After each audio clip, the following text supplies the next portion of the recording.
The Germans' love for large forms in terms of tank building was discovered during the First World War. Even then, one of the first German tanks was the prototype of the super heavy diamond-shaped colossal tank, and the project was not given any progress. But in 1942, maximalism escalated, and on the 1st of May, a wooden model of a strange box-shaped tank was brought to Hitler.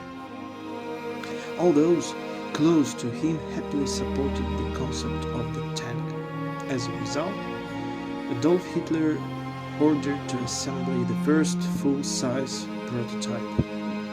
Hello people, today we're going to talk about the legend of the tank building, the real monster tank. Meet the mouse.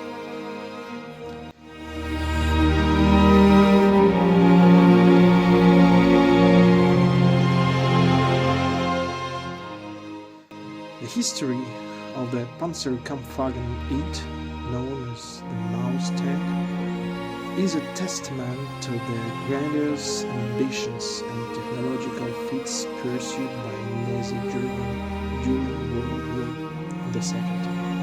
Conceived in the midst of the conflict, the Mouse project aimed to create an unparalleled super heavy tank capable of dominating the battlefield.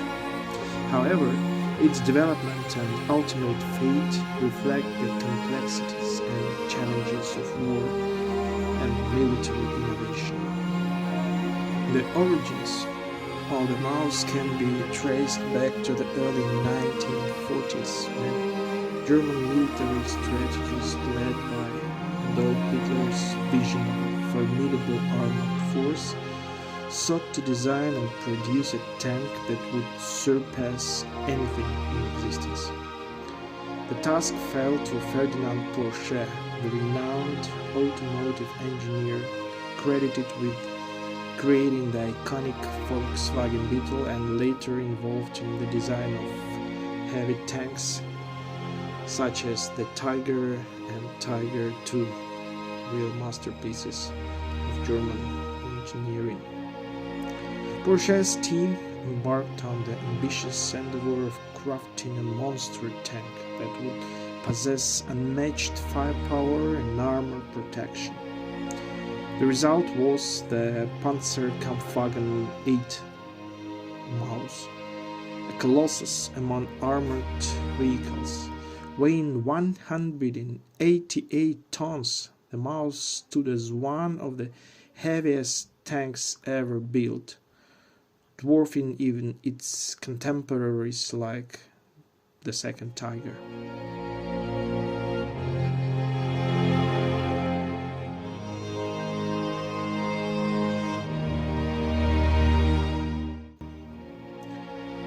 The design of the Maus incorporated several innovative features intended to maximize its combat effectiveness. Its primary armament consisted of a massive 128mm gun capable of delivering devastating blows to enemy armor from long distances, and a smaller cannon of 75mm. Additionally, the tank boasted an impressive armor profile with frontal armor reaching thicknesses of up to 240mm, making it virtually impervious to most anti-tank weapons of the time.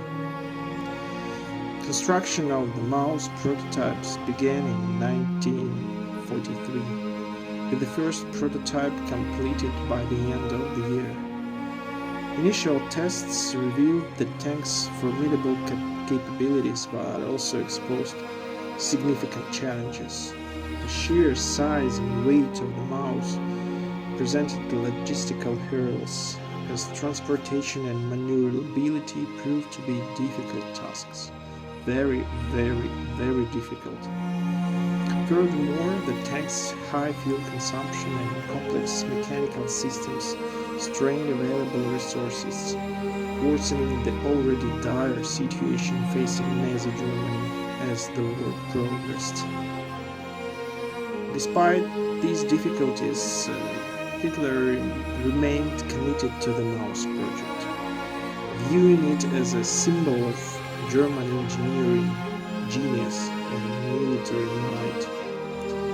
As a result, development continued but at a slow pace due to resource constraints and Allied bombing raids targeting German industrial facilities. By early 1944, the second prototype was nearing completion. But the war situation and shifting priorities led to the suspension of the Maus program later that year. Only 2 Maus prototypes were ever completed, with one undergoing testing and the other remaining unfinished at the time of Germany's surrender in 1945. Both prototypes saw limited action, primarily in defensive roles near the testing grounds, and neither played a significant role in the outcome of the war.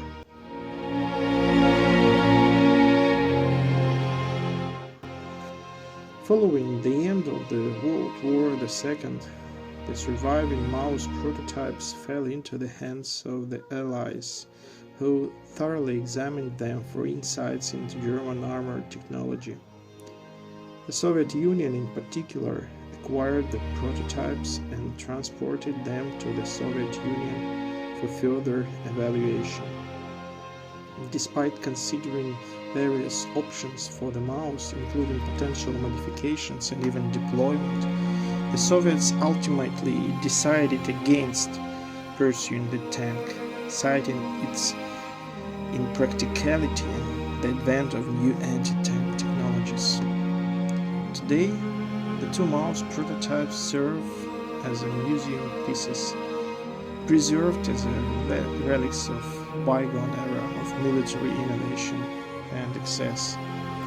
Their legacy endures as a reminder of the extremes to which nations will go in the pursuit of military superiority and the sobering realities that often accompany such endeavors.